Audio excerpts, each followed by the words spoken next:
Saluti a tutti gli amici, io sono Alcanista Vanarati e Vtuber chi vuole regardi felici.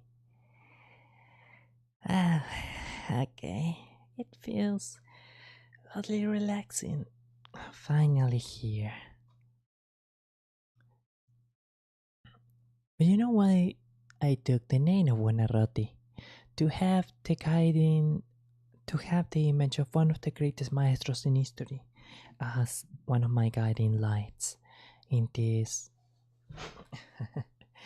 in this journey, in this unexpected journey. It certainly has taken on many more turns than I would had initially anticipated.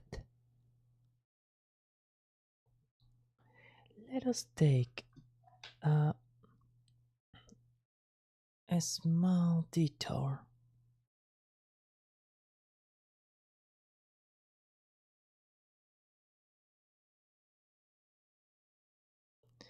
Now I want to add reading ambience.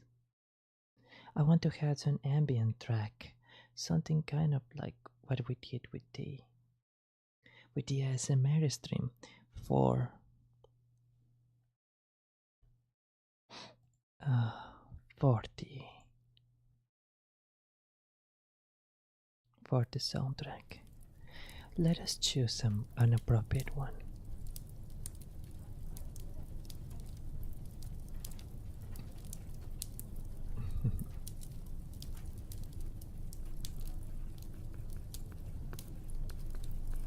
This one has too much crackling, but this one has too much rain. I believe I prefer the one with rain, with crackling.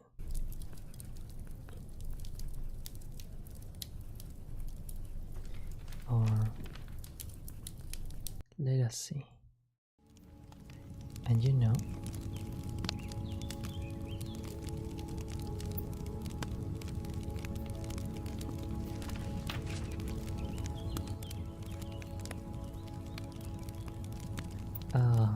if only they had made the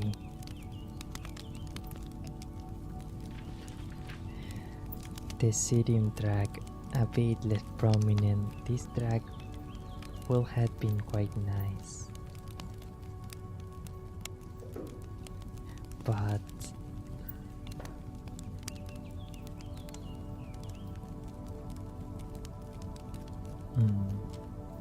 yeah.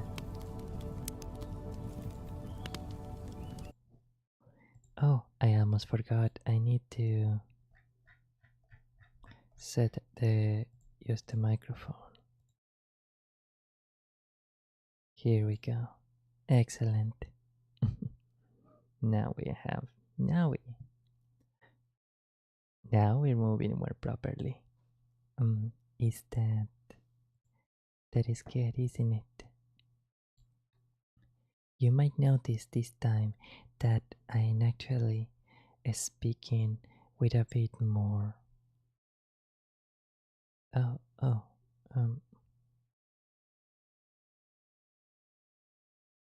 In fact, I'm going to increase my gain digitally here through OBS to make sure it's picking up properly.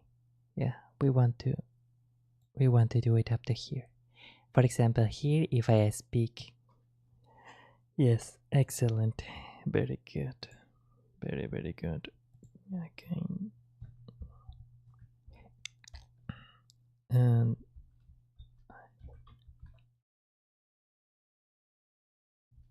sorry, I am simply setting up a very quick thing here. And wonderful. Yes, excellent. So it is this one. Allow me to make a very small audio test. Introduction. Marcus Aurelius Antoninus was born on April 26, AD Anno Domini 121. His real name was M. Marcus Annius Verus, and he was sprung of a noble family which claimed descent from Numa, second king of Rome.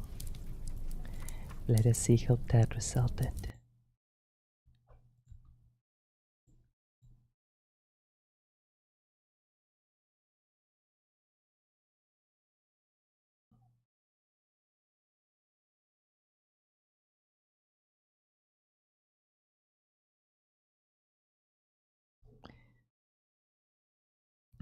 It's sounding good. In my side, the volume level is good. I can hear that it can be a little stronger here on this. So, oh, hey.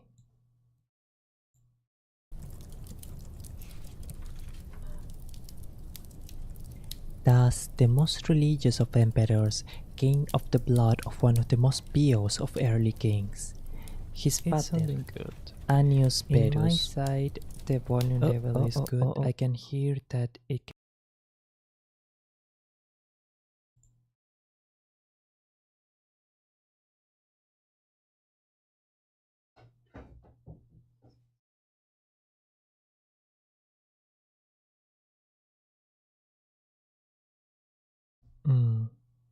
It's good.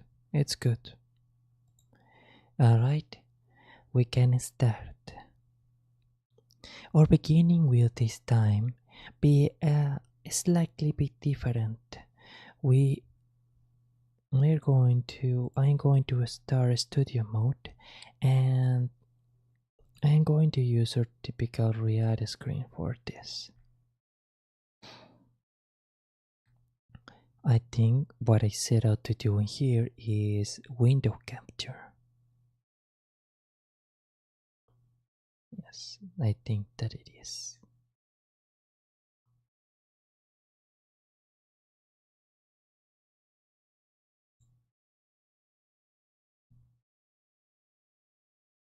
Alright. And I'm going to set it as Adobe Reader because that is what we will be utilizing.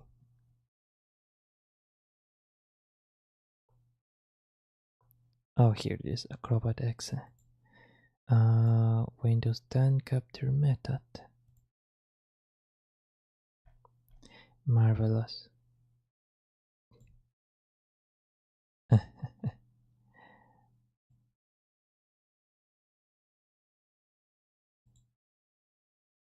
We will actually attempt something a bit different this time. Does this seem good? Yes, but maybe we want to even make do without the overlay. No, such a thing will not be necessary. Very well. Let's do the transition. Excellent.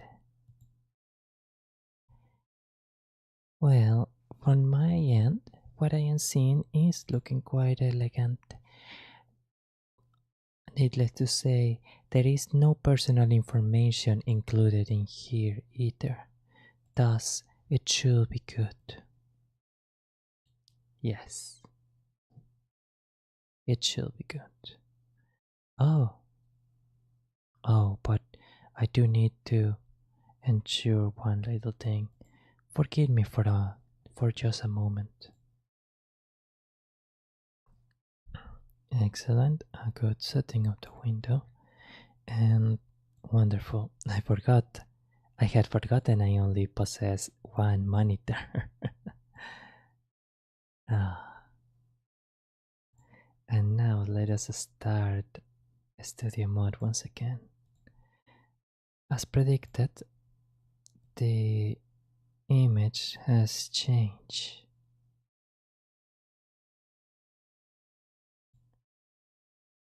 And we find ourselves in a bit of a situation here. But alas, it's a situation that has now been resolved satisfactorily. Wonderful. That is the kind of quick thinking that you acquired after some months of streaming. Or at least if you pay attention, certainly.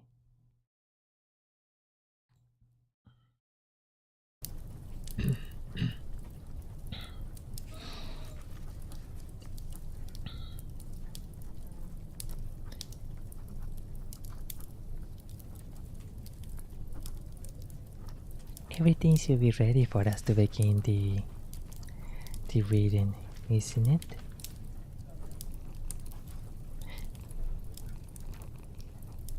We had already read the brief biography of Marcus Aurelius' life, but I wish to start with a good point.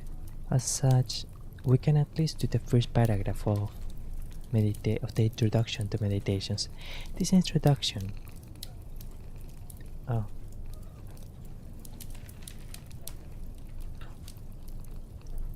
Pardon me. This introduction was written. Oh, what is it? Introduction by W.H.D. Rose, with further editions by Ernest Rhys. I do apologize that you can hear the wheels scrolling, because I want to do this in a very soft-spoken manner. I had to set my gain up rather highly.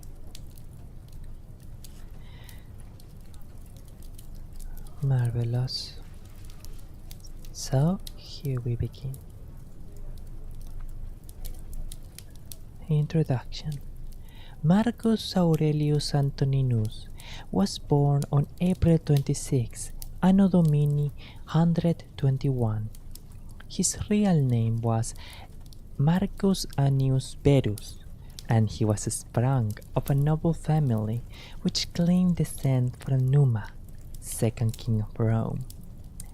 Thus, the most religious of emperors came of the blood of the most pious of early kings.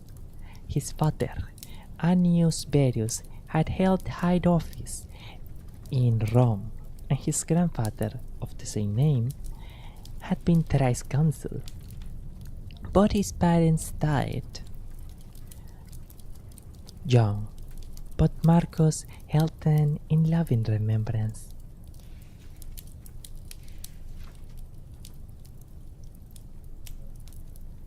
On his father's death, Marcus was adopted by his grandfather, the consular Annius Verus, and there was deep love between these two. On the very first page of his book, Marcus gratefully declares how of his grandfather he had learned to be gentle and meek, and to refrain from all anger and passion. The Emperor Adrian divined the fine character of the lad, whom he used to call not Verus, but Verissimus, more truthful than his own name. He advanced Marcus to equestrian rank when 6 years of age, and at the age of 8 made him a member of the ancient Salian priesthood. The boy's aunt, Annia Galleria Faustina, was married to Antoninus Pius, afterwards emperor. Hence it came about that Antoninus, having no son, adopted Marcus, changing his name to that which he is known by, and betrothed him to his daughter Faustina. His education was conducted with all care. The ablest teachers were engaged for him, and he was trained in the strict doctrine of the Stoic philosophy, which was his great delight. He was taught to dress plainly and to live simply, to avoid all softness and luxury. His body was trained to hardihood. By wrestling, hunting, and outdoor games.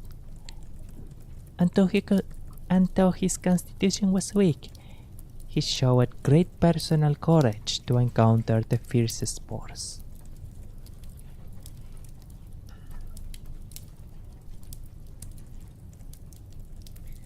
Pardon me, we simply need to... I noticed that I was regularly overpicking the microphone.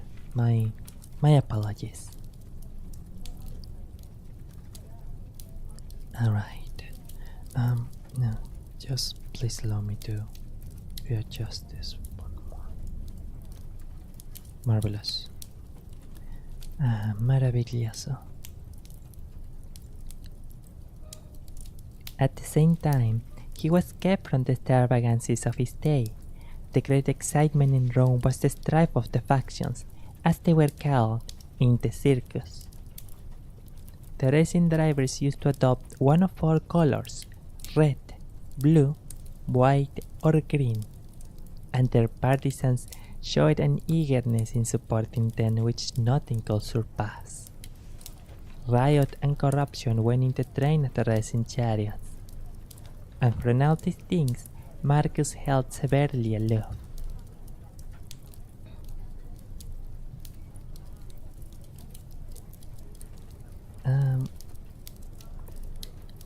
Excuse me, do pardon me. It will be just a couple moments. Okay. Marvelous.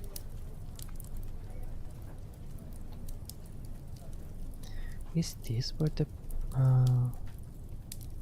No, I did not... Oh, yes, here it is. Handsome books.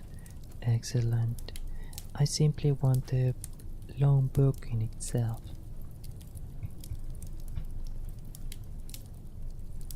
Very well. Home 1.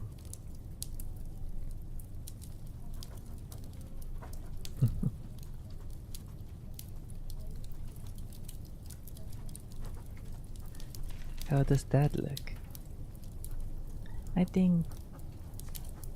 believe it to be fitting for this stream today. We are going to know a lot of beautiful things today after all.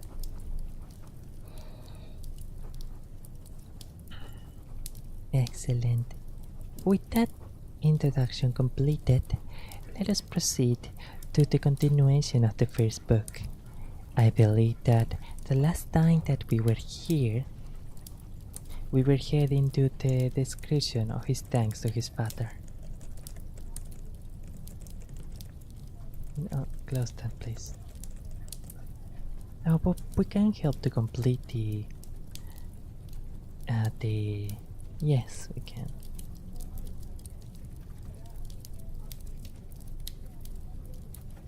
Just forgive me for a moment here.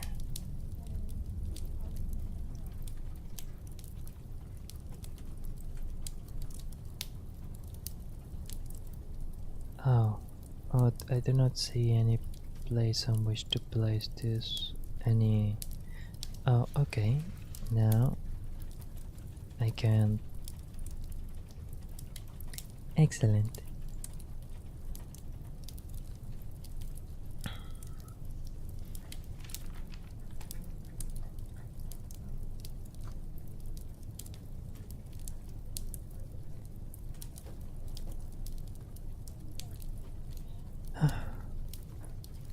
Yes, we can complete the introduction at the very least.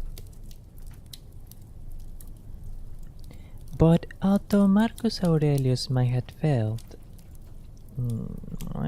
pardon me.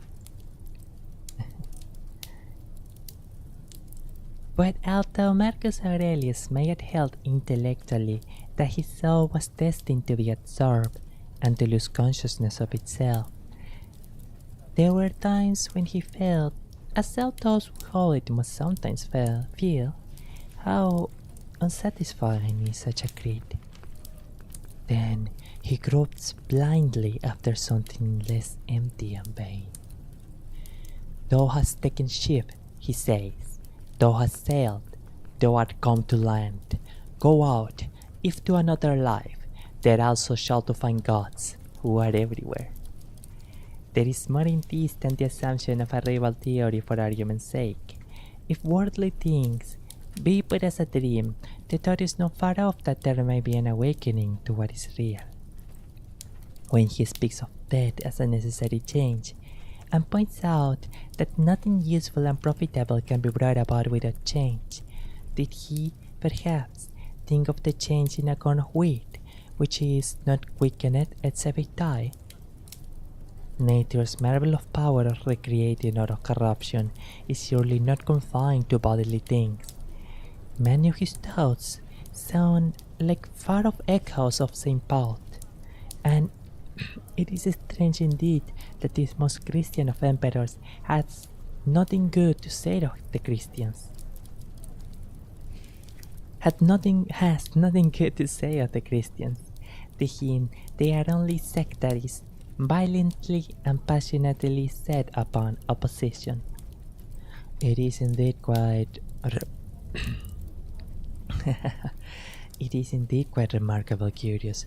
Yet it is perhaps fruitful to observe that he might have been subject to considerable numbers of propaganda, and many of the events and behaviors of the Christian sects, as they would have been described at the time, could have been filtered through many biased reports. It was an area very distant from the current time of the internet, where information is very unfiltered and instantly accessible to everyone. So, unfortunately, it is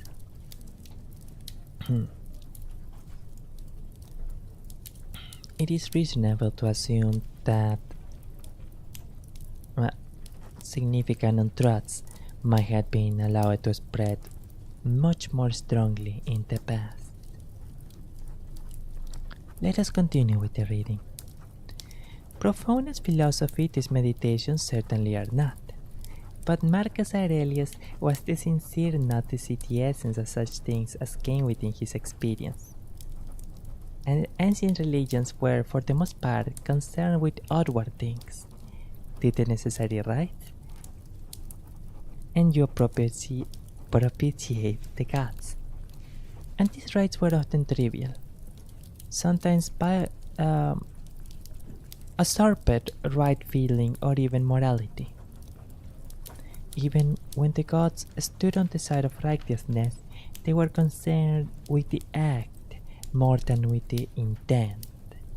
But Marcus Aurelius knows that what the heart is full of, the man will do. Such as thy thoughts and ordinary cogitations are. Oh, sorry, that was too loud. He says, such will thy mind be in time. And this is such a wonderful point to have, to know, isn't it? To consider that much like how our nutrition and diet can influence the eventual constitution of our body,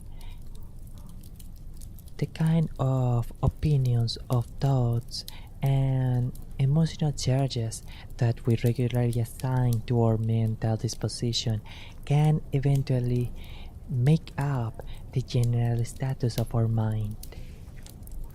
Let us think, how many times is it that we allow an improper or an unfruitful thought to take hold in our mind? How often can it be that we can see the actions and the status of our daily life be the result of the many helpful or unhelpful thoughts that we had entertained in the many days and weeks and months that came into forming our today? It is something that I certainly, when I stop to take account of in which manners am I utilizing my life force and my lifetime, I am in occasion amazed at perhaps we can call it the unwisdomness of some of my regular mental routine. But also, as fair as it is to point out one's errors, it is fruitful to recognize one's achievements. And indeed, I was able to also think a lot of very fruitful thoughts. What are some fruitful thoughts that you might have? Maybe they are from fear. Maybe you often tell yourself that this thing that you wanted to do for a long time is too difficult, that it's uncertain if you will get it done, that it's not worth trying. Maybe you often find yourself angry a lot of the time. And if you stop and think and try to see those things from an outside perspective, maybe you realize that it did no good to your heart and to your spirit to lay prey to that anger.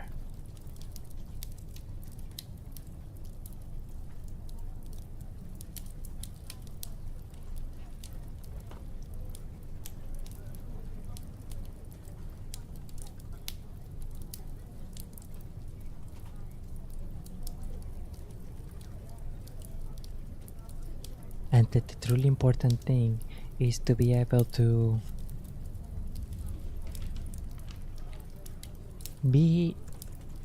recognize these emotions as valid, but as to detach your fundamental lessons from them in order to focus your mind, your spirit, and your inner and your soul towards the glory of that which you truly aim towards. Oh, I apologize. It seems I had gotten moderately carried away. Let us continue with the reading. And every page of the book shows us that he knew thought was sure to issue in act. That is delightfully true, is it not?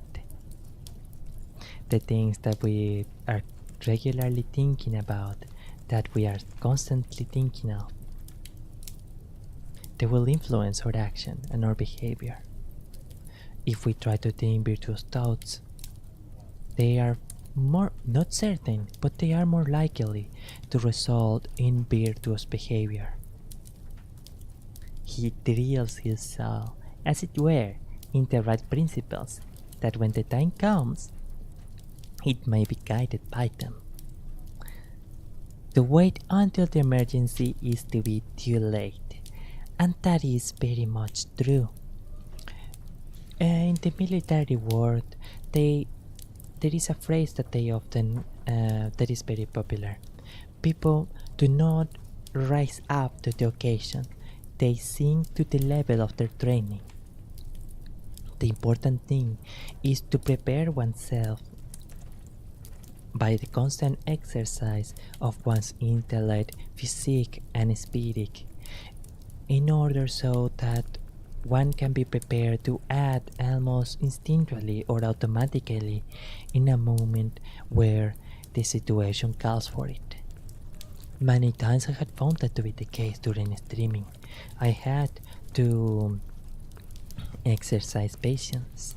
I had to exercise hiding my emotions, so that when a situation emerged that required me to do something of that, I will be ready to do it properly. Had I never practiced that, I would probably not have been able to succeed in that in such a name when the situation called for it.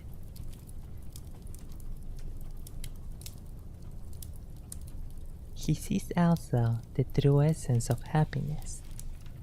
If happiness did consist in pleasure, how came notorious robbers, impure, abominable? Oh, my apologies. If happiness did consist in pleasure, how came notorious robbers, impure, abominable livers, parasites, and tyrants, in so large a measure to have their parts of pleasures? He who had all the world's pleasures at command can write thus: a happy lot and portion is good inclinations of the soul, good desires, good actions. What an amazing thing, isn't it? What an legendary individual. What a truly historic human being. It is not said lightly in these lines that Marcus Aurelius, being the emperor of Rome, of one of the greatest empires in the world, and, as far as he might have known, one of the most powerful men in the earth at his time,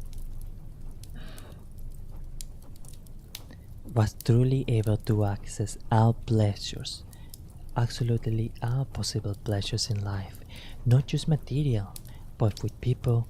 He could have had all pleasures and people that he wanted to have. He could have them. He could have done anything that he wanted to anyone. He had absolutely everything in the palm of his hands. And yet, beyond that, beyond any pleasure, beyond any riches, beyond any luxuries of the flesh, beyond any military conquest, beyond any material achievements. This soul, this remarkable soul, won through the study of philosophy and the sincere discoveries of his own heart, arrived at the conclusion that true happiness, that true well-being is to be good. That is a phrase I always remember of Marcus Aurelius. Whatsoever thou art, thou must be good. Imagine the most powerful person on earth who could have everything. He saw all that and he decided, no, I want virtue. It is truly moving, almost to the point of tears. If I could do that, I will kneel right now.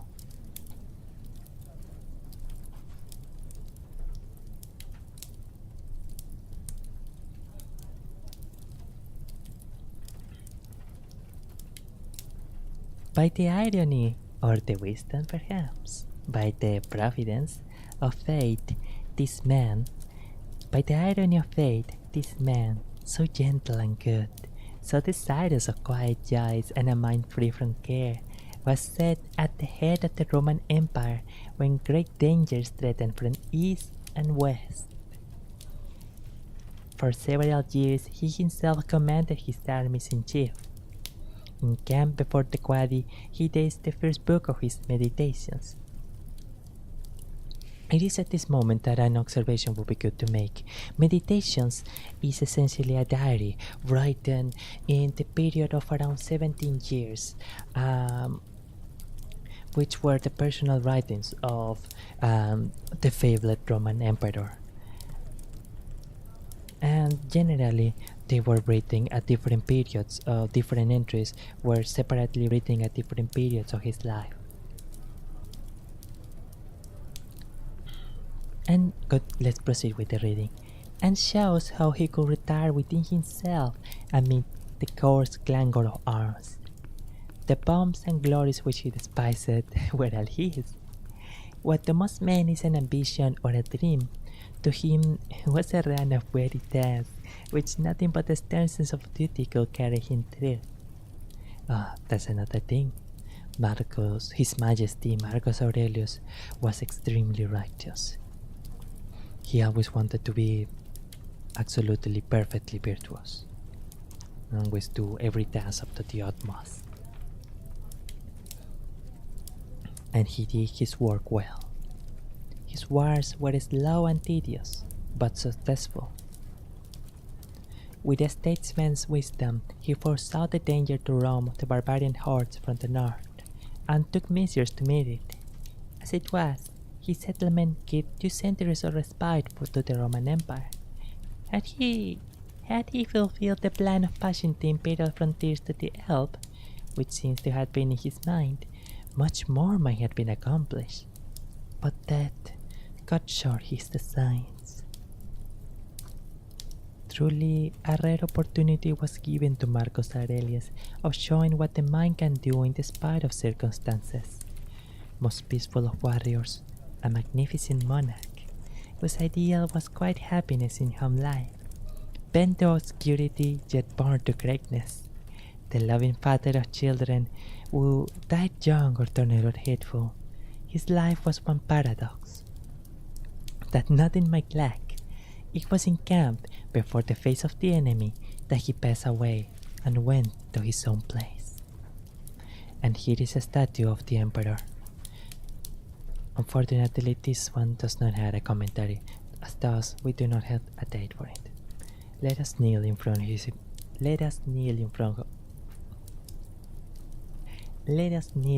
of his Majesty.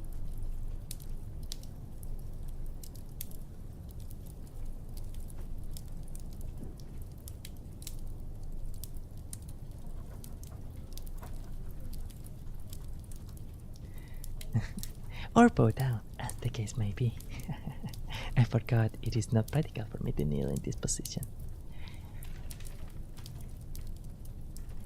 I beg of you, allow me a moment. I need to go to the... I need to head to the restroom.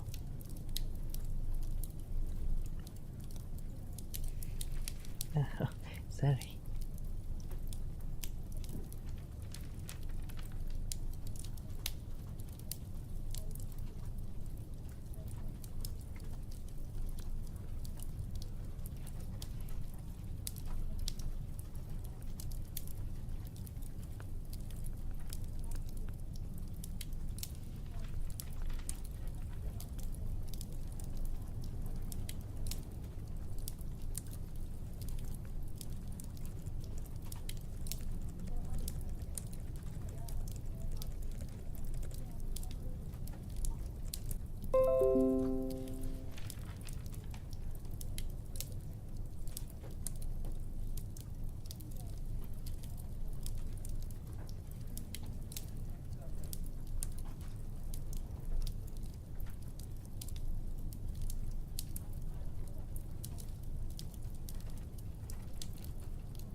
I have returned.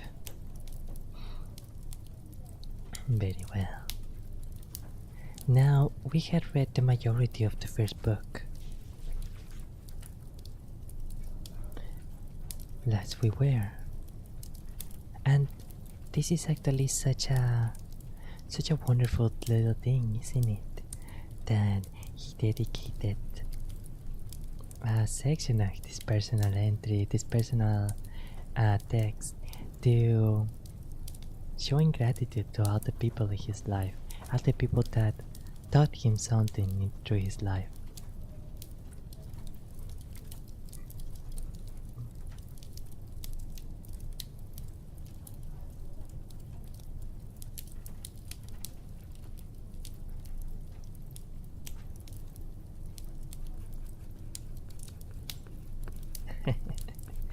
Pardon me. How often do we do that? It is not a common thing to do, is it?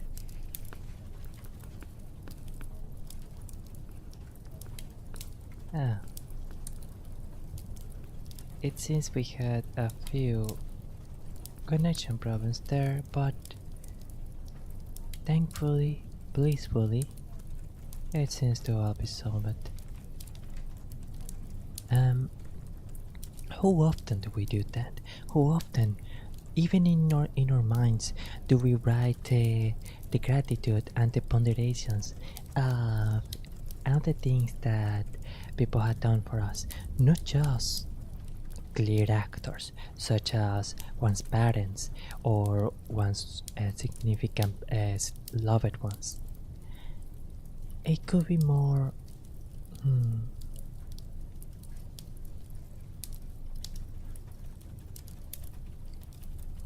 something as small as a person in our workplace showing us an example of diligence, or being able to obtain a lesson in humility through a person that is more disadvantaged than we are. How we were able to see loyalty through the careful attentions of a friend. How by sharing time with someone else, we were able to observe in them virtues such as patience or courage or studiousness. How we were able to obtain some new knowledge by means of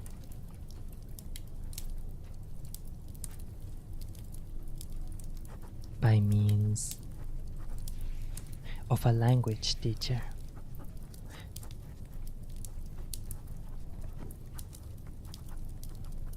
I am sure that if you were to sit down and think and attempt to disregard any distractions from from the digital and the outside world, if it were just you and a blank page, I think that eventually you could start thinking of many distinct examples of people that you could be thankful for and different things that you can be thankful for them for.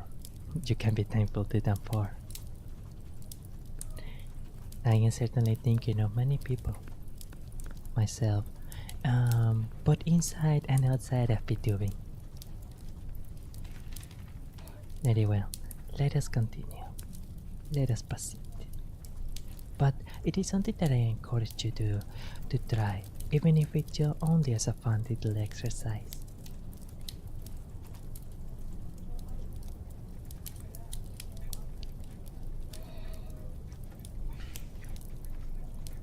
Excellent, as you might see, the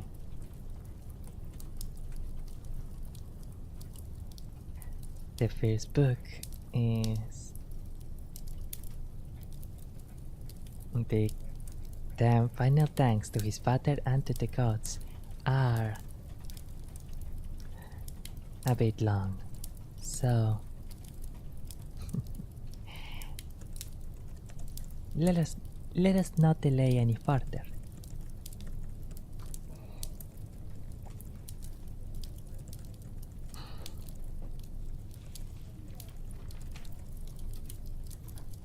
In my father I observed his meekness, his constancy without wavering in those things, which after a due examination and deliberation he had determined.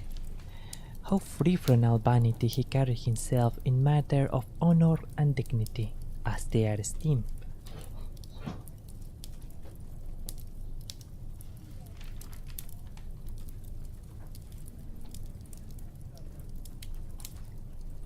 His laboriousness and assiduity, his readiness to hear any man that had aught to say tending to any common good.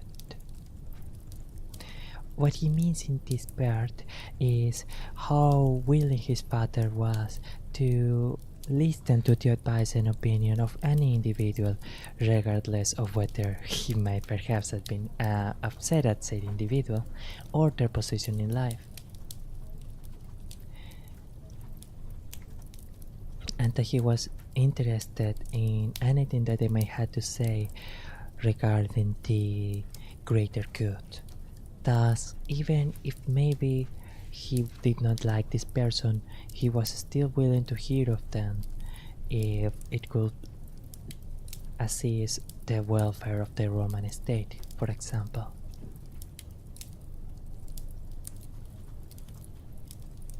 How generally and impartially he will give every man his due, his skill and knowledge, when rigor or extremity, or when remissness or moderation was in season. How he did abstain from all unchaste love of youths. His moderate condescending to other men's occasions as an ordinary man, neither absolutely requiring of his friends that they should wait upon him at his ordinary meals, nor that they should of necessity accompany him in his journeys, and that whatsoever any business upon some necessary occasions was to be put off and omitted before it could be ended, he was ever found when he went about it again, the same man that he was before. What he means in this part, from what I interpret, is that if they were doing something on some occasion, engaging in a discussion, or in a symposium or a party, and something occurred which made it necessary for them to postpone the occasion, at the time when the occasion could be recovered, he was always there. He always valued the time of the other person, and he always took great care that the other person, in order to more properly conduct the business that was interrupted, they could find the father of Marcus Aurelius in the same disposition and emotion than he was before. And I must say, as a streamer, that is not an easy task to carry. Not in the least, let me assure you of that.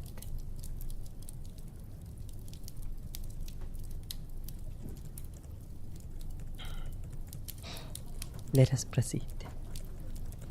His accurate examination of things in consultations and patient hearing of others. He will not. Reader's note number 6. Reading the reader's note. Patient hearing, he will not. Number 16. C translates his conjectural reading, Greek terminology, whereas Stitch suggests a reading with much the same sense, Greek terminology.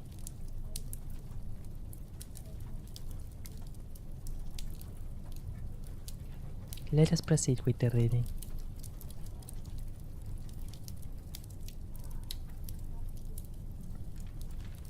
He will not hastily give over the search of the matter, as one easy to be satisfied with sudden notions and apprehensions. That is to say, he will not come to rash conclusions. Let us proceed with the reading.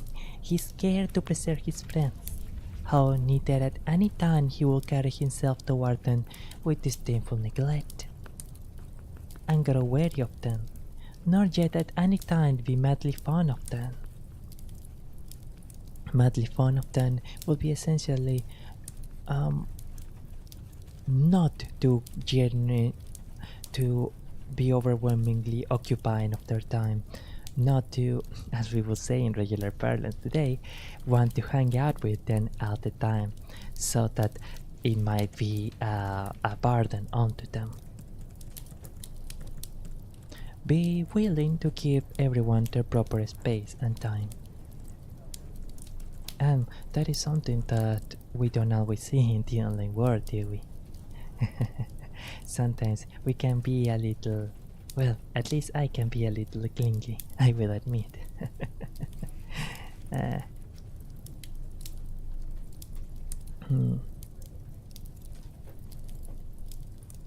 I can be a little needy, for certain.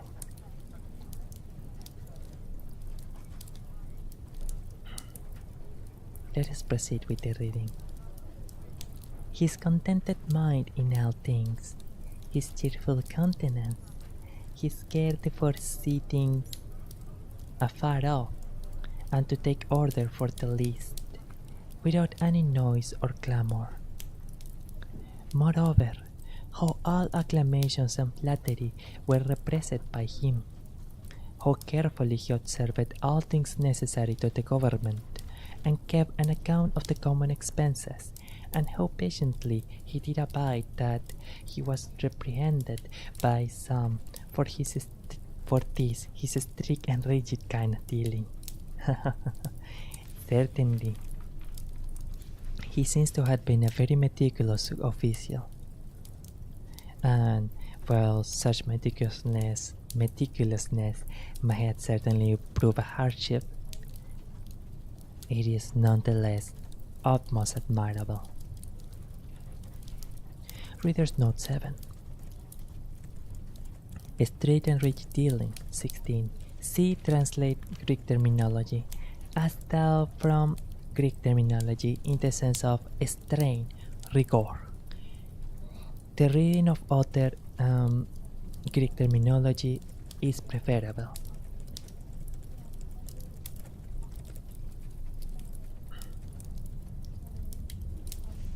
Let us proceed with the reading. How he was neither a superstitious worshipper of the gods, nor an ambitious pleaser of men, or studious of popular applause, but sober in all things, and everywhere observant of that which was fitting, no affecter of novelties. In those things which conducted to his ease and convenience, plenty whereof his fortune did afford him. Without pride and bragging. Pardon me. What I think what is intended with this line is that he did not allow himself to be easily I don't want to say distracted, but that he did not waste a time or resources on things that would have pointlessly made his life easier or more convenient. That is certainly quite curious, isn't it? At least that is the way that I interpret this line. Let us proceed with the reading. Without pride and bragging, yet with all freedom and liberty, so that as he did freely enjoy them without any anxiety or affectation when they were present, so when absent he found no want of them. Oh, that clarifies it.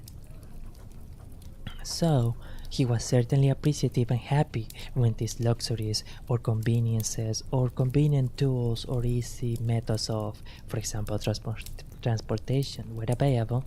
He also did not feel himself suffering when he found himself in a situation where they were not available. That is certainly a wonderful and marvelous virtue to have.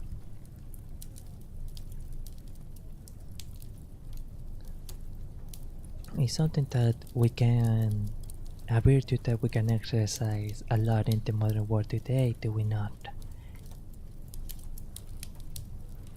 To be able to be content with the conveniences or the lack of conveniences in different situations. I mean not just the clear things, such as perhaps playing good video games and things like that, but even things like not having a lot of free time at the moment, or being away from the person you love for a time. Or also financial limitations or other kinds of limitations, dietary restrictions, trying to keep oneself onto an exercise schedule. All of these things are things to ponder upon. Let us proceed with the reading.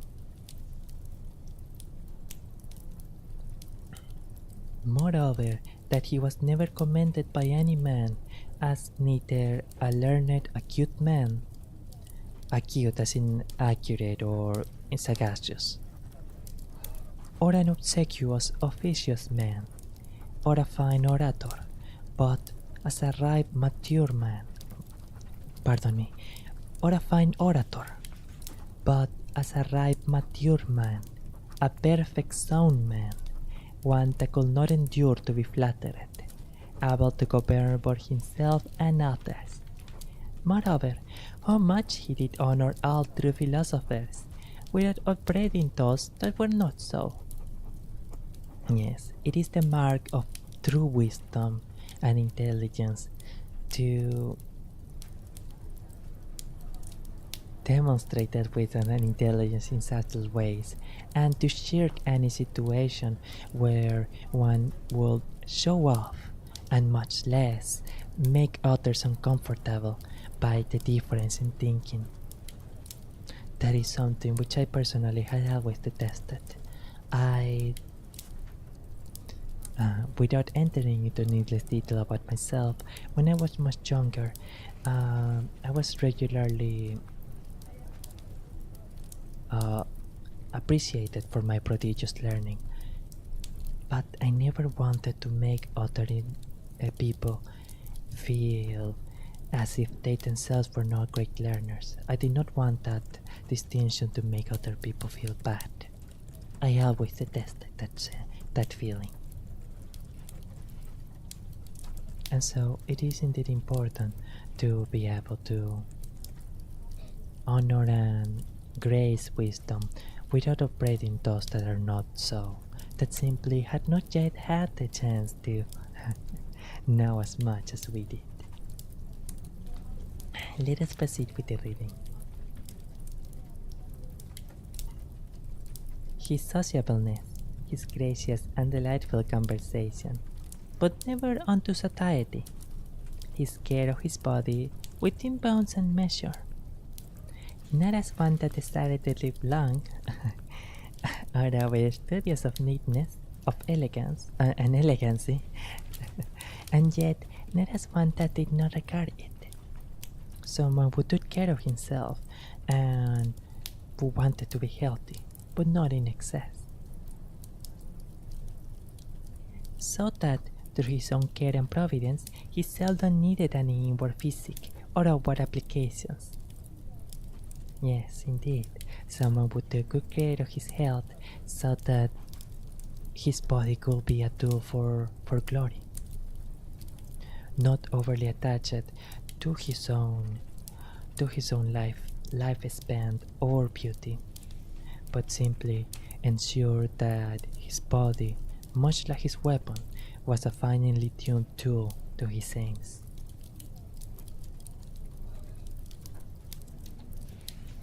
But especially how ingeniously he would yield to any that had attained any peculiar faculty, such, that is to say, knowledge or specialty, as either eloquence or the knowledge of the laws, or of ancient customs, or the like, and how he concurred with them in his best care and endeavor that every one of them might in his kind, for that wherein he excelled, be regarded and esteemed.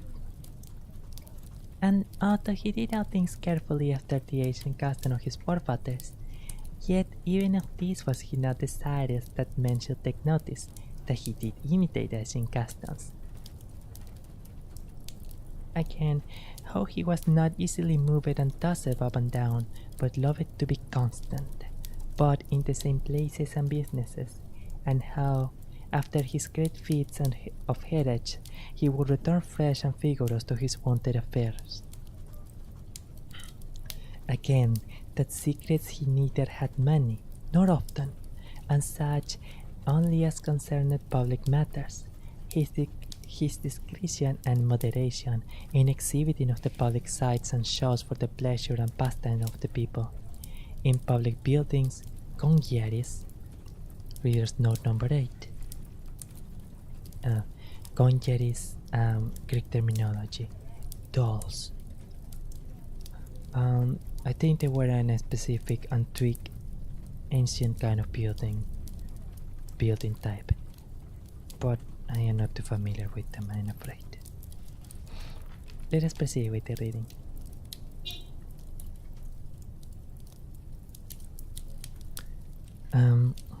Pardon, just one moment, please.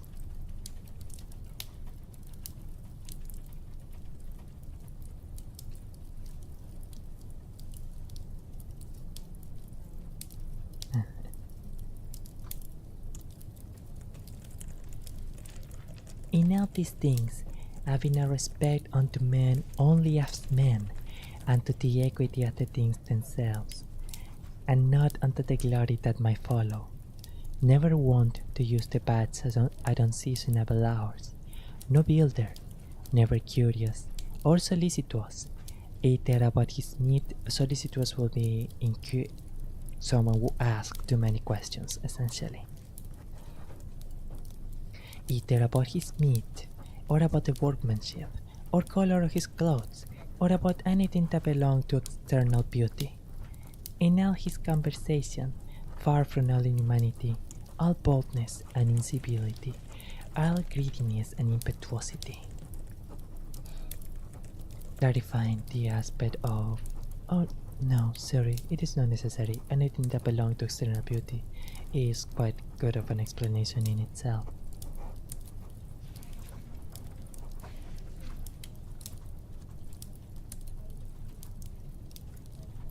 Never, let us proceed with the reading. Never doing anything with such earnestness and intention that a man could say of him that he did sweat about it, but contrariwise, all things distinctly, as at leisure, without trouble, orderly, soundly, and agreeable. A man might have applied that to him which is recorded of Socrates, that he knew how to want and to enjoy those things in the one thereof, in the one whereof most men show themselves weak, and in the fruition intemperate. That is to say, not overly anxious for the obtaining of those completions, or the fulfillment of those desires, of those wants, and not showing themselves unbalanced once the fruition of those wants is obtained, but to hold out firm and constant, and to keep within the compass of true moderation and sobriety in either state, is proper to a man who had a perfect and invincible soul, such as he showed himself in the sickness of Maximus. What an incredible man! How much did he admire his father!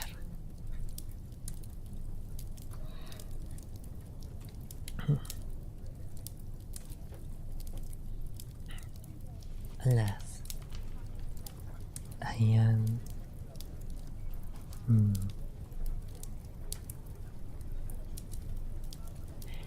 Yes, I will take another small pause, and in a few minutes we will proceed to the next section. We will proceed to analyzing the panels of Berserk. Some of the panels of Berserk at the very least. We will continue with this section, the final thanks to the gods, in another occasion.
I was not talking while muted.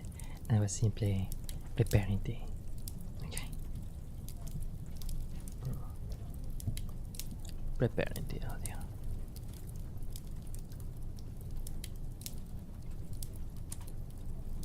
What's this?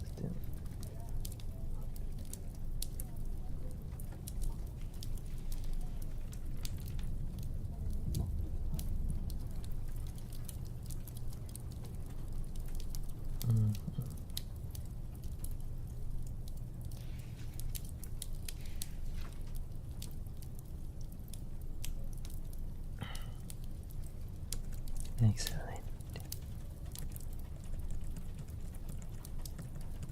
Now,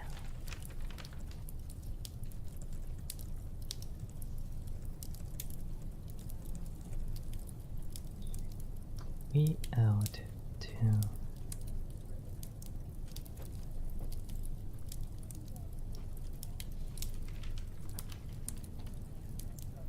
well, when I was starting the stream, I actually noticed one small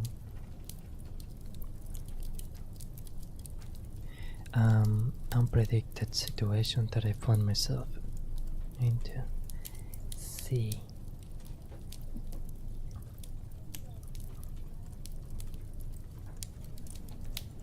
The thing is, I am not entirely sure how best it might be to actually approach this section. Should I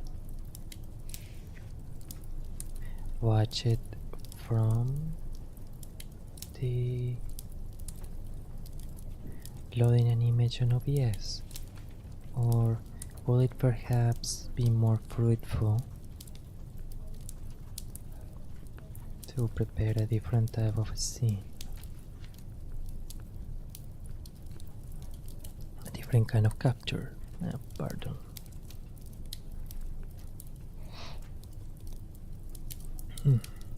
Sorry.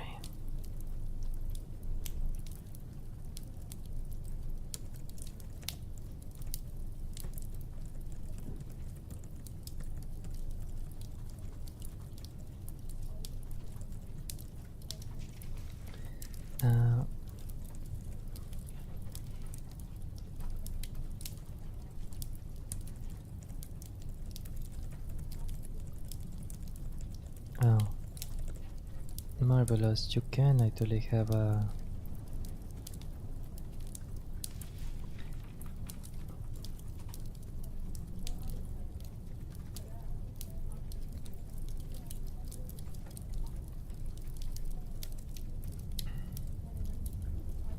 excellent. And now we can actually just set that so that alright, so image gallery is probably going to be the most useful method to do this.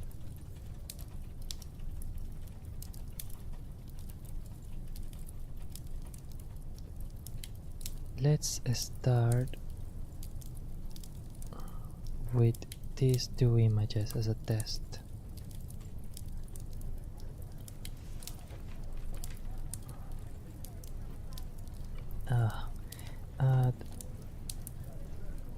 I do beg your pardon.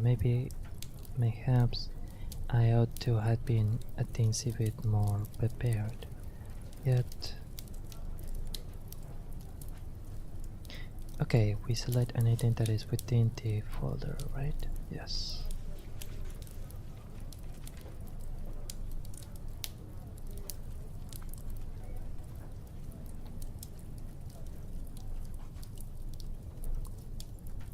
Yet, how do we actually prepare to image gallery? No, come on. Not reproduce the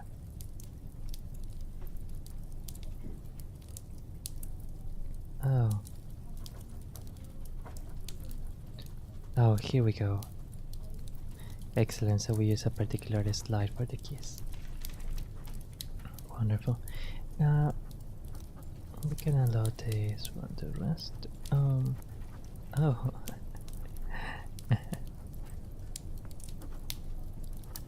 Well, I did not start to think about that either.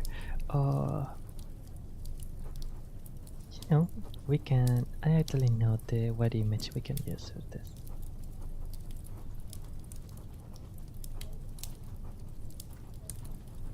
Excellent. This one. No, sorry.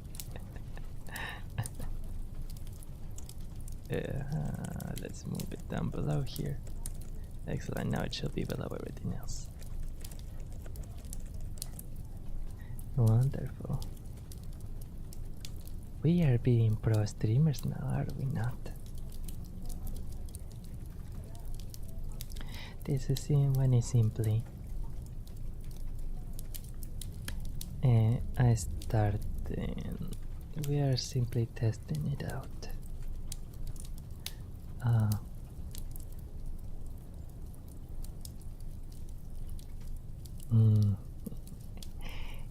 Sorry. The overlay is going to be a bit much for this occasion. I am simply going to have these two such that I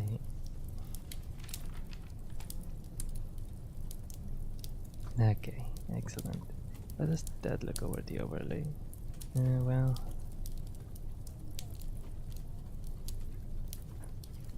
a bit down below here. Oops.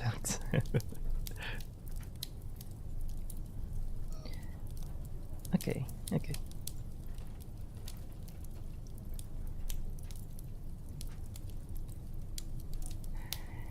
Excellent. It might not look exactly as I would have planned it or hoped, but it is a start.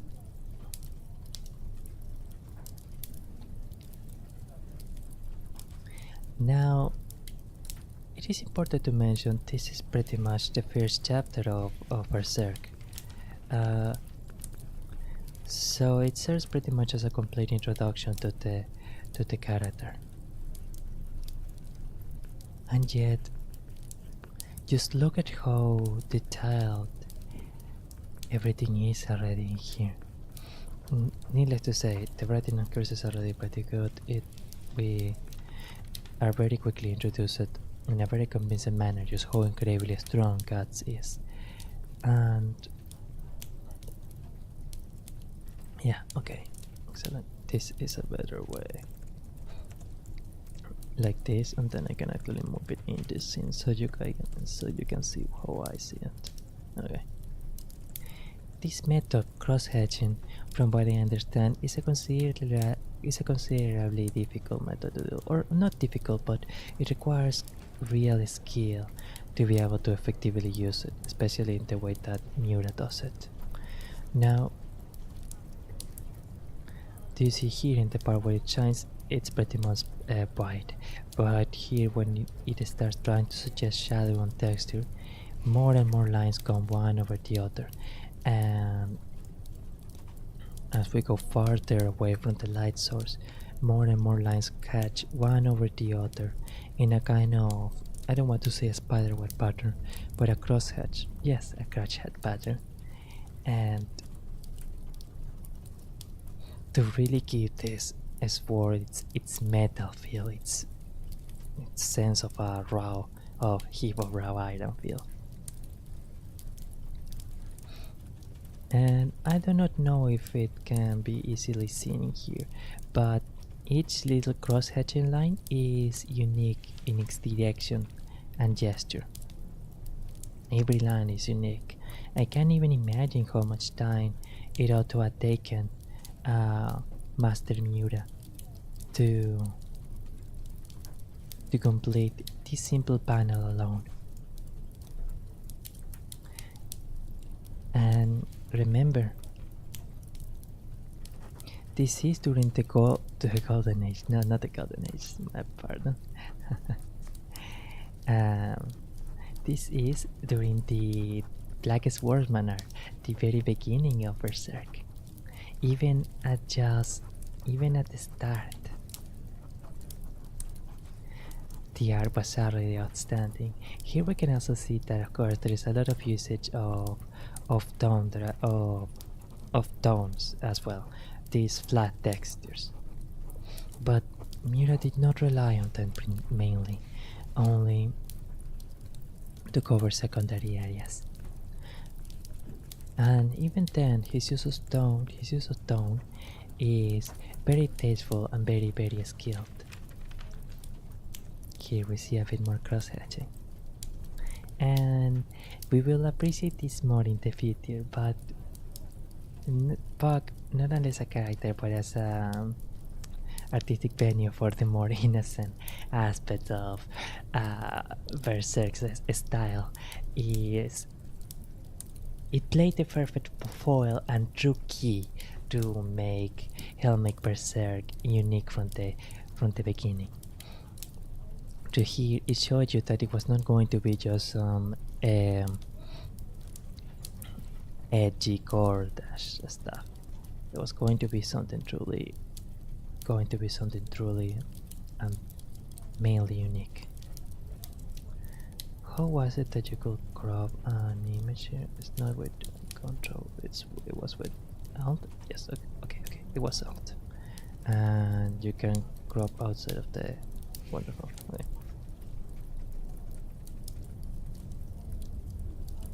And this paneling too, it's marvelous, isn't it? you don't see this outside of like really good traditional manga.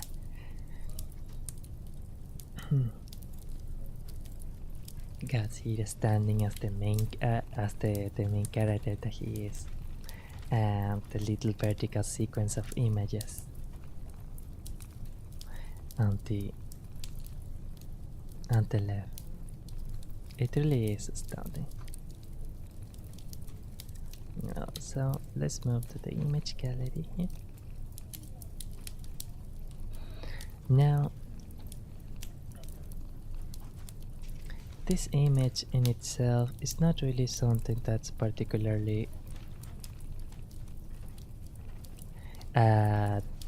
significant, but it was when I saw this that I realized, and I really started thinking, man, only someone that was himself really strong, even if not physically, could have drawn something like Berserk.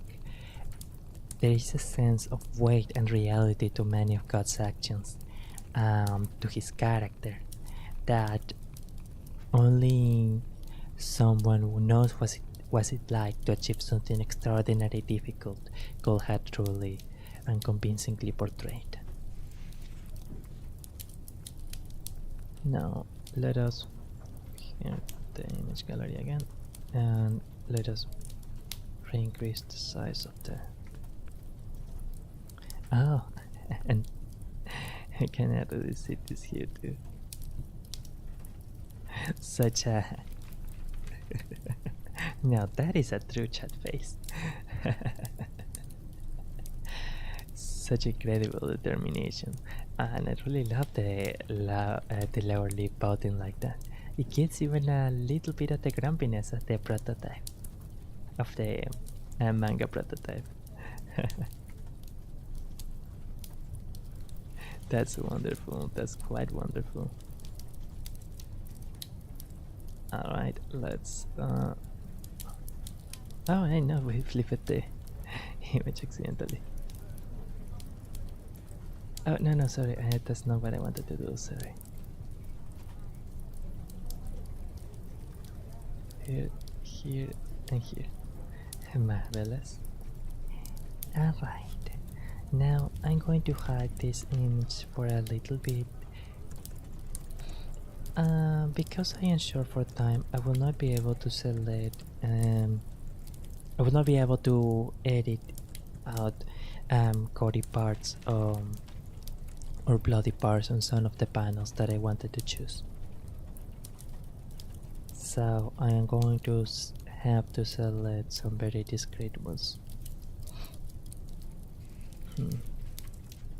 Yes, excellent. We already had one here.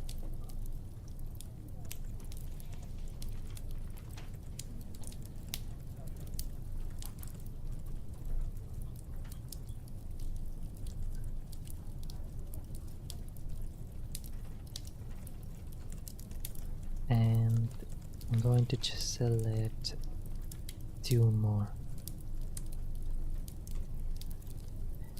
But this one we can't really use it because of bug. Or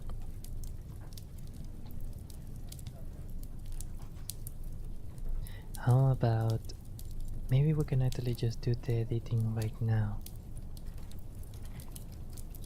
Yeah.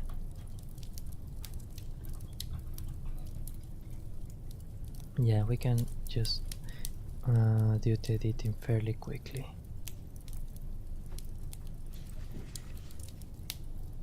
Pencils, color. No, it needs to be a bit bigger. Size. Excellent. Yes, we are actually going pretty fast at this.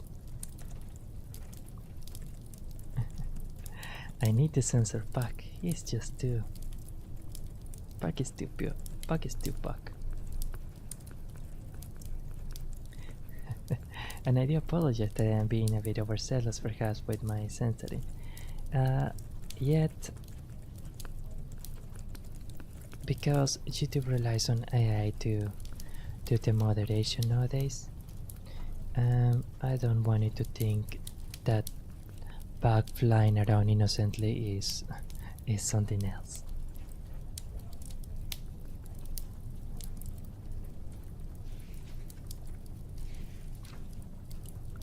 Excellent.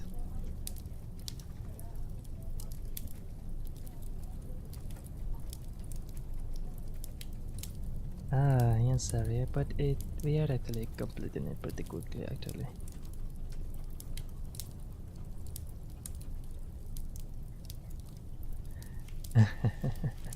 Okay, this should be enough, I think. I hope.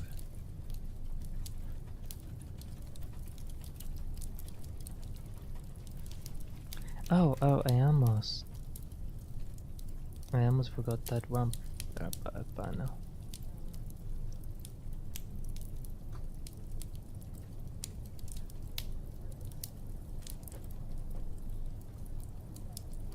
Excellent.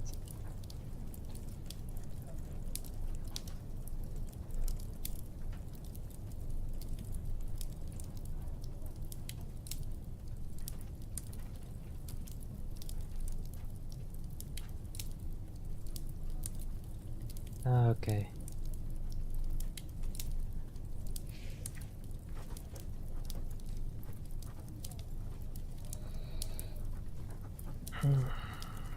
And let's just play it really safe, I guess.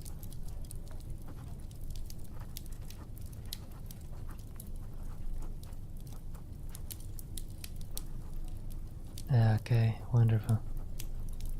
Wait, apologies for Tomura Sensei, but we just need to make sure.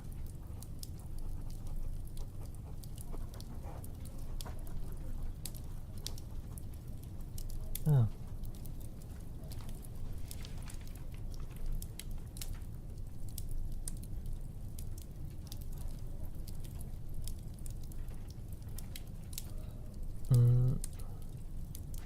Okay. Oh, what did I do? Okay, the source has been refreshed, so we should be able to show it now.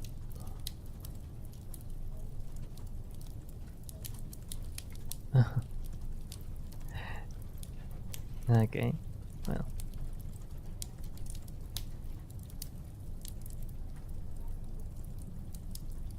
Oh, I had forgotten actually. Well, that's a little unfortunate.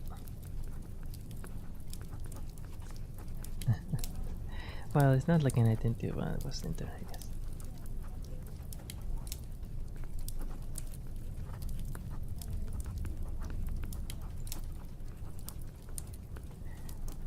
Now, it is important to realize that this was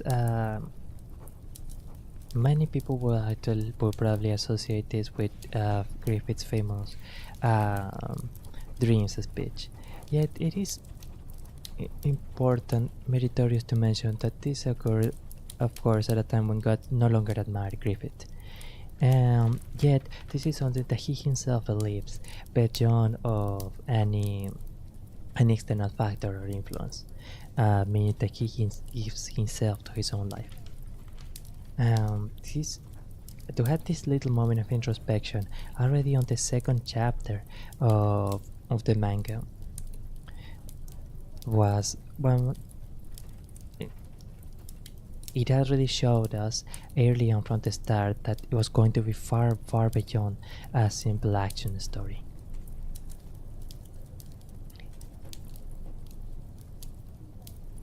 And of course, it helps us to see a little bit of God's philosophy at the time. And again, of course, his philosophy of life changes significantly through the course of the manga, of course, because during the Darkest Workman arc, he was in a very tumultuous period of his life. A lot of people tend to disregard the Blackest Workman arc, and in some ways it is the edgier and I guess we can say the weaker of the arcs in Berserk. But I do believe that scenes like this actually hold a really interesting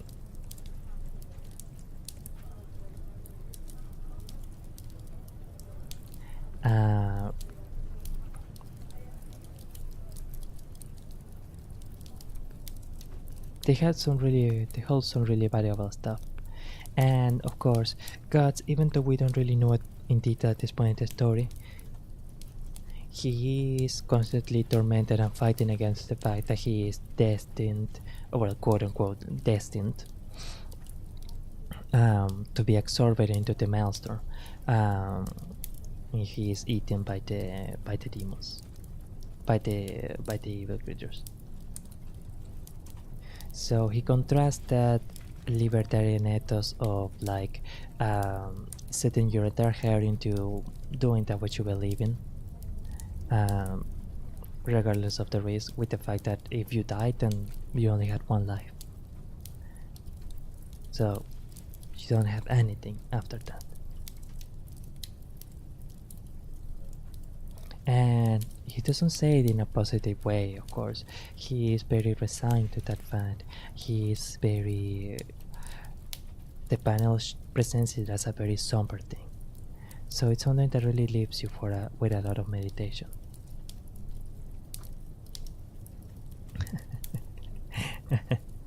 Well, what can I say? I kinda had to censor back.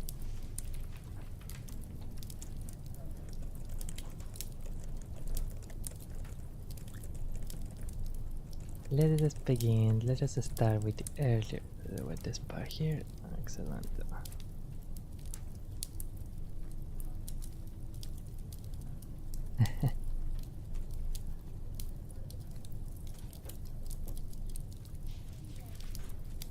And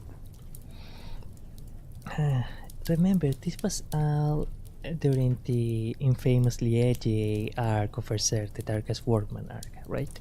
And yet we are already start to see the function, or what's the original function of Puck as a character, but as a foil to God's darkness and suffering, but also as a hidden key to the more shoujo-like elements of Berserk.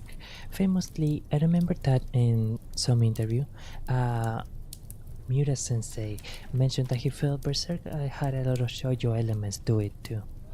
And you especially can see it in this panel, in the panel where you had a close of a Puck, where there is a lot of emphasis on the emotional state of the character. Pardon me.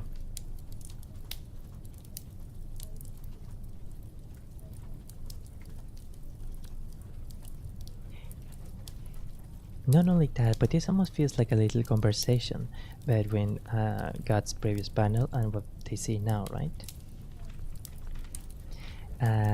Puck is originally intended to be a very, very naive, very happy-go-lucky character. But you occasionally get nuggets of wisdom like this.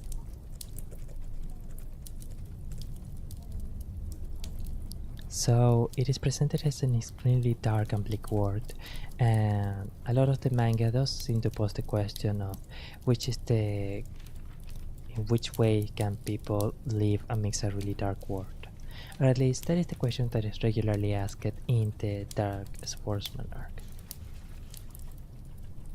And then there is simply a conclusion, with finally ill-fated Vargas saying that he's right. Alright. This was perhaps not quite what I had expected at this point, but it is important to mention. Oh, and also, this was pretty much just the start, but the art is already looking so amazing. The art already looks so good. This was pretty much literally the first chapter, and this panel is so just incredible. And to think that even those great moments will absolutely pale in comparison with some of the panels that will take place in the future. Gosh, Berserk truly is a work of art, a true work of art. All right.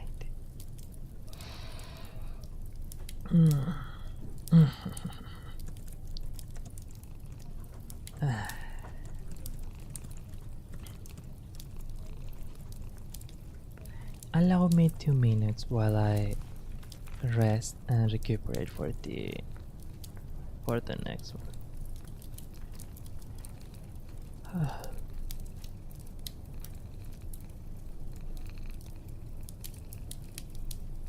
Oh, is it a cat pattern?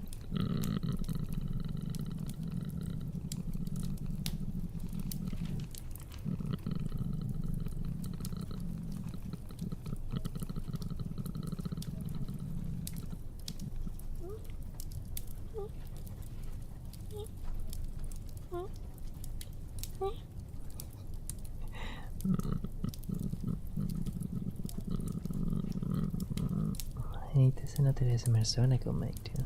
Yeah. Okay. Just 2 minutes, please.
Excellent.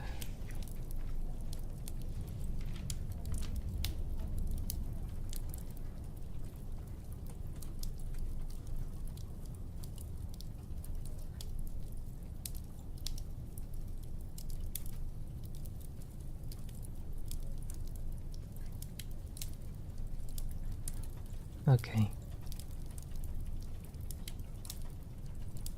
I need to clean out some of the source of synthesis in later on.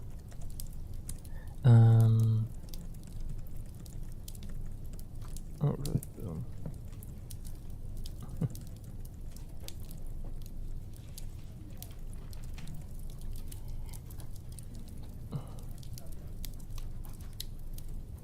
Alright.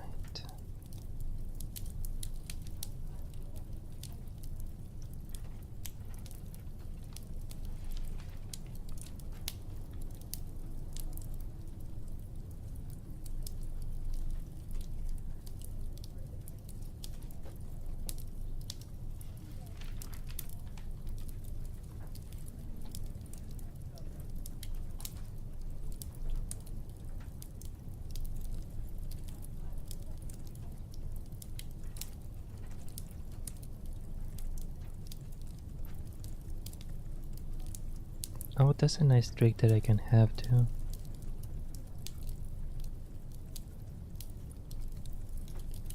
I can simply hide a non-visible source if I don't want it to show instantly below.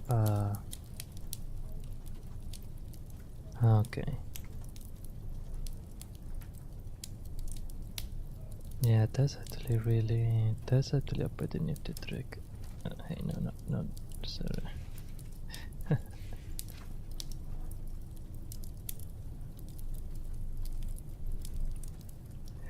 Alright.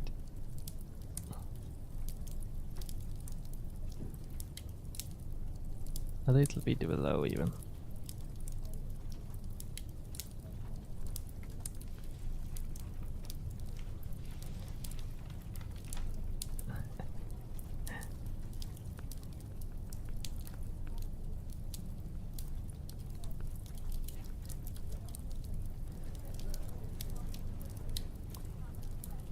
Here, and now we can more easily expand it in here. Okay. Wonderful, this will have to do for now.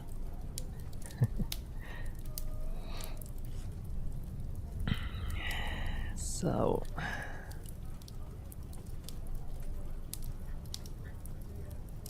I will admit, at this point I am not entirely sure what to write about, given that most of my emotional uses were already a bit used up.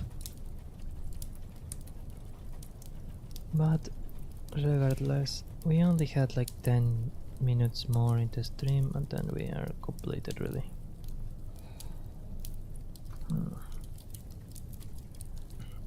I want to do a new scene. Why are you like this?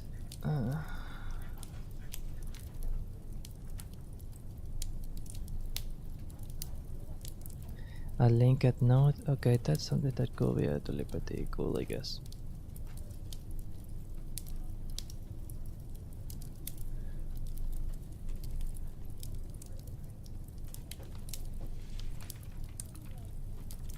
Do I want to work on a script?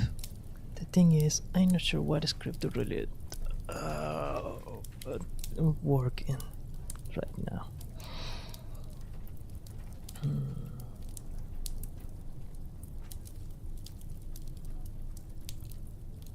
I think I'm having an idea actually.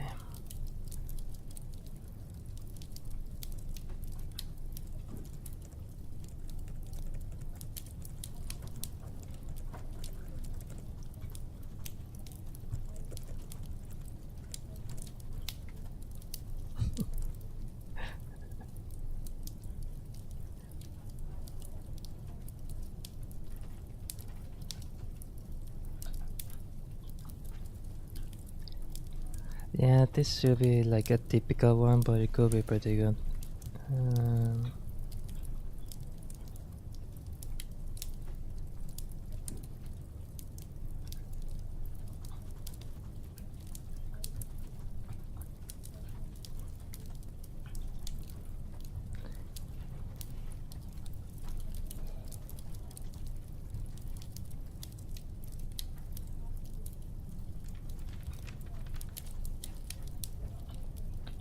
Wow.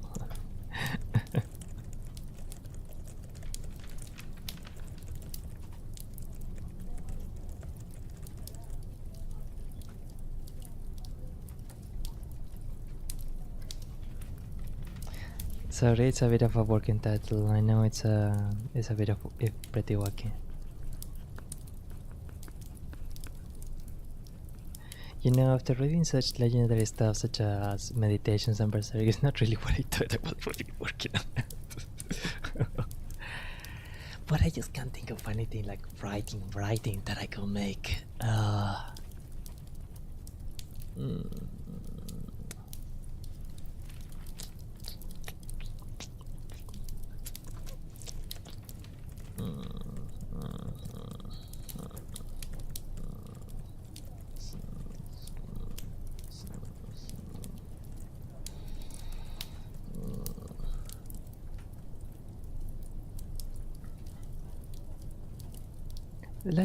We can try at least a couple lines.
Sorry, not it doesn't really make any sense, but like let's go with this, I guess.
No.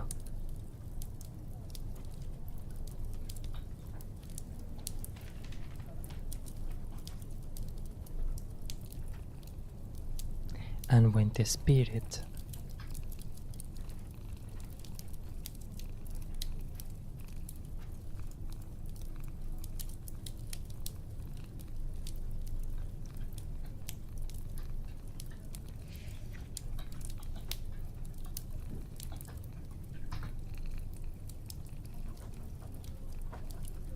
to an ordeal that makes the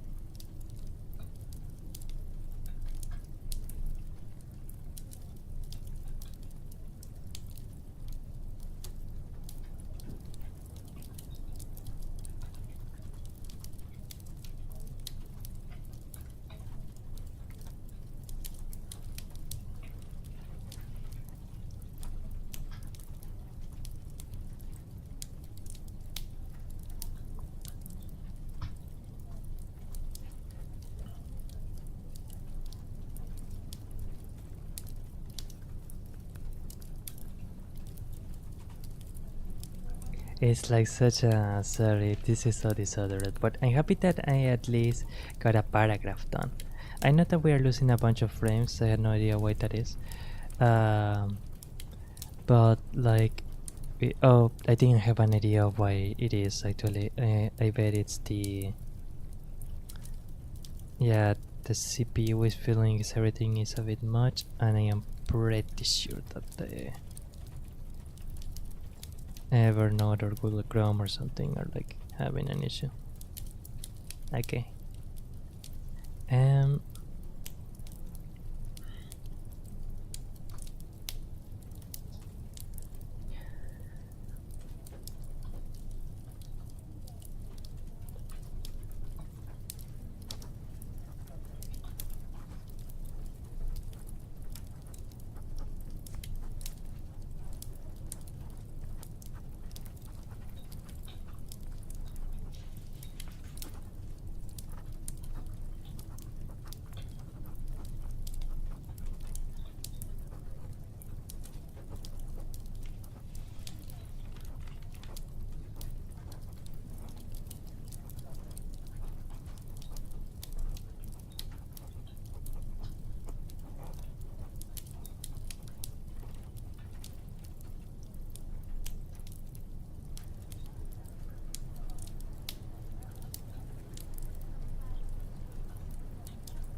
Okay, that's as far as I'm willing to go with this one. But at the very least, I'm glad that I made it. And I am going to.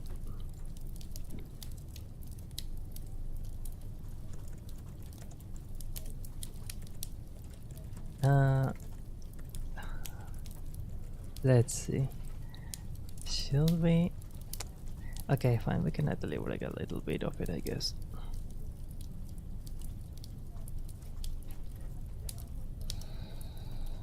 But how should we say it? How should we do it?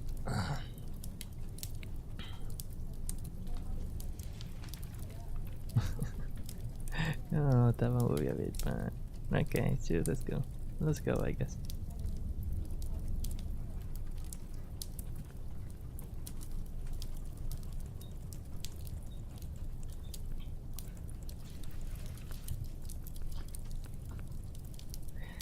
What name should we use for her? Um, mm, mm,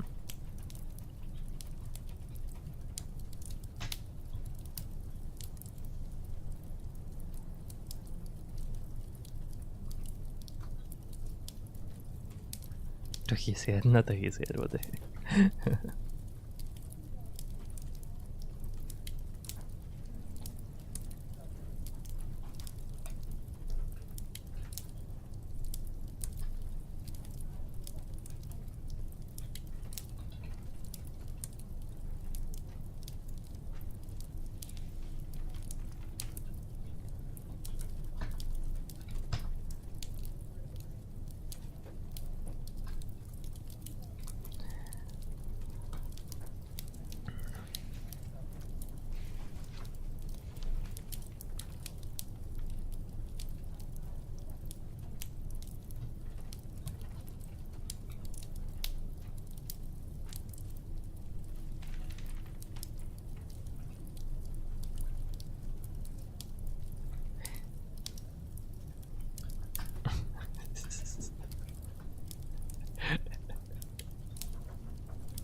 Okay,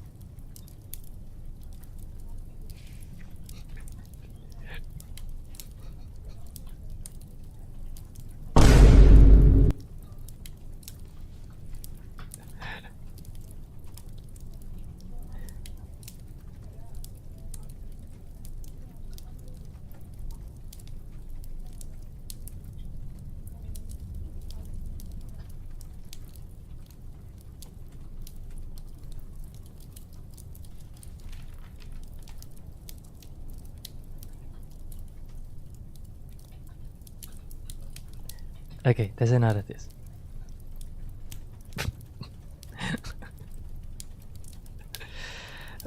Okay.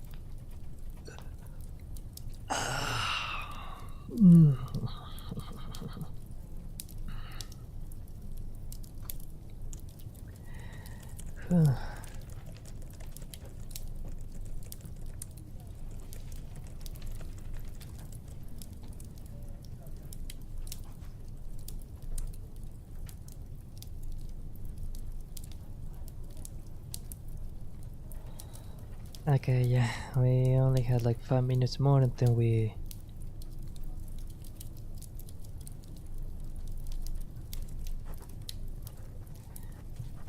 script summary, I guess.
When...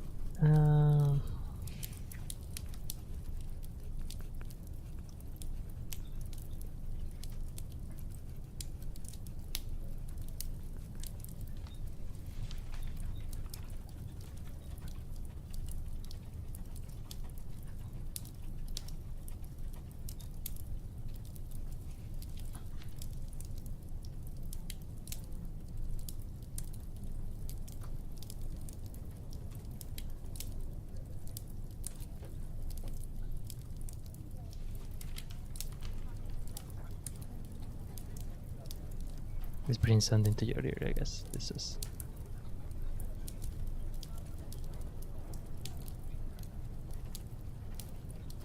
Oh, before I forget, maybe I should like... save for work. And I forgot this other tag too.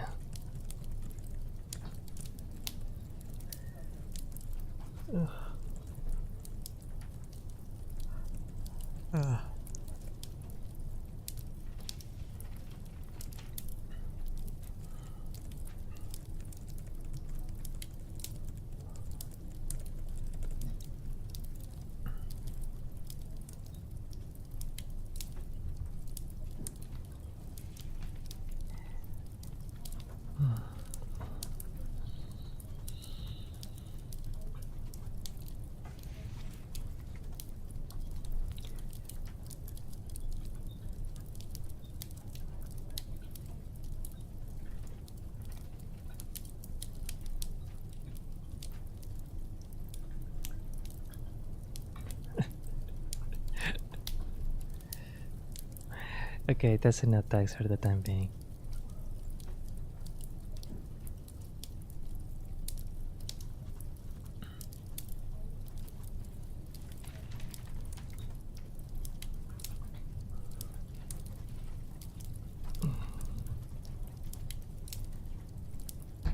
Yeah.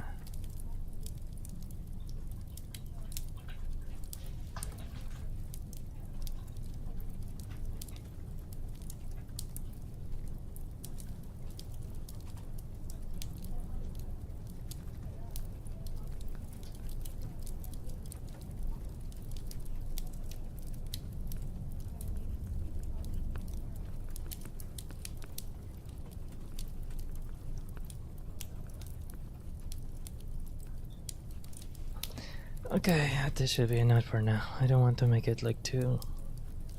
or anything.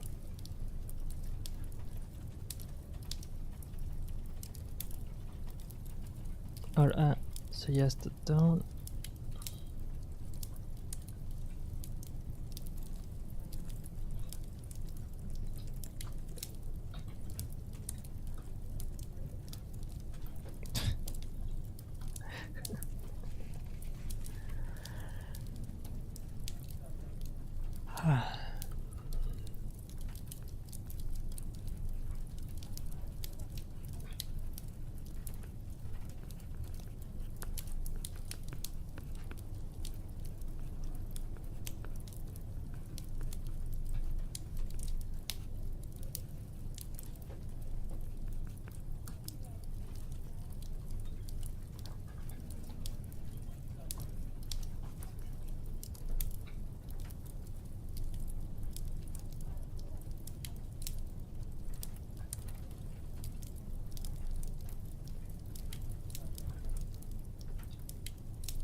So embarrassing to write something like this and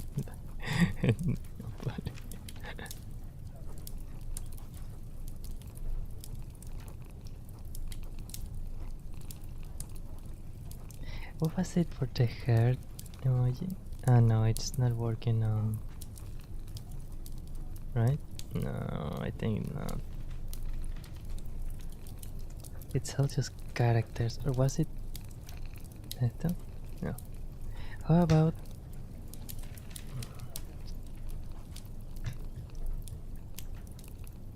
Okay.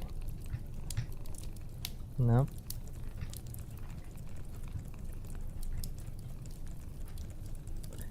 I am trying to find I wanted to find a heart add C text, but I can find it.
How can I say it?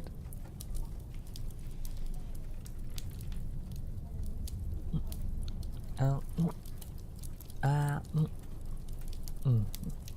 for example.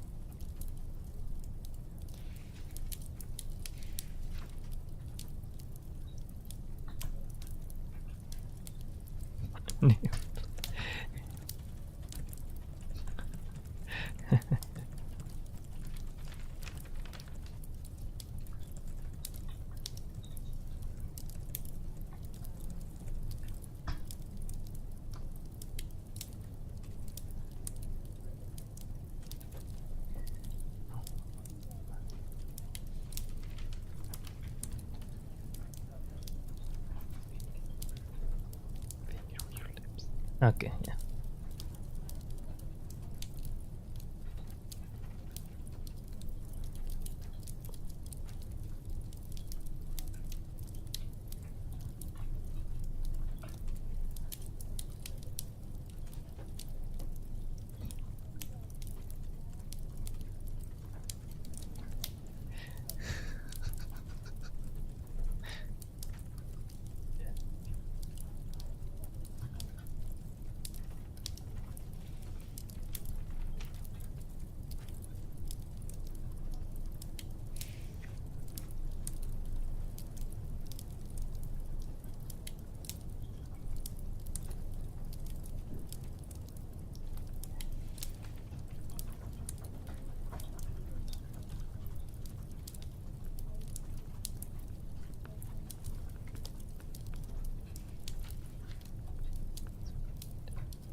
Oh, okay.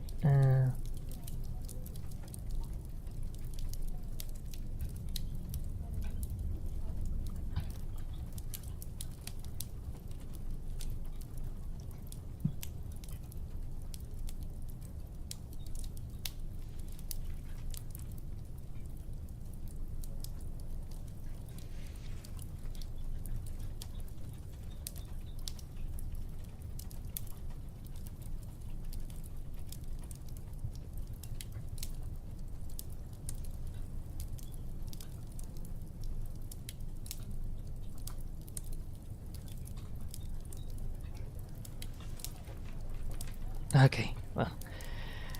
Oh, that sure was a thing.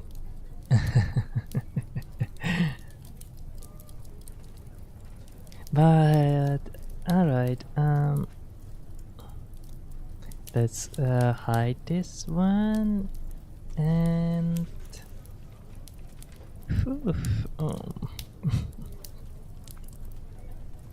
let's go to the sunset. Okay, well, I let's close the book here. I need to get ready soon for another duty, so no such a distance. Thank you so much for what are you doing? Thank you so much for the stream today.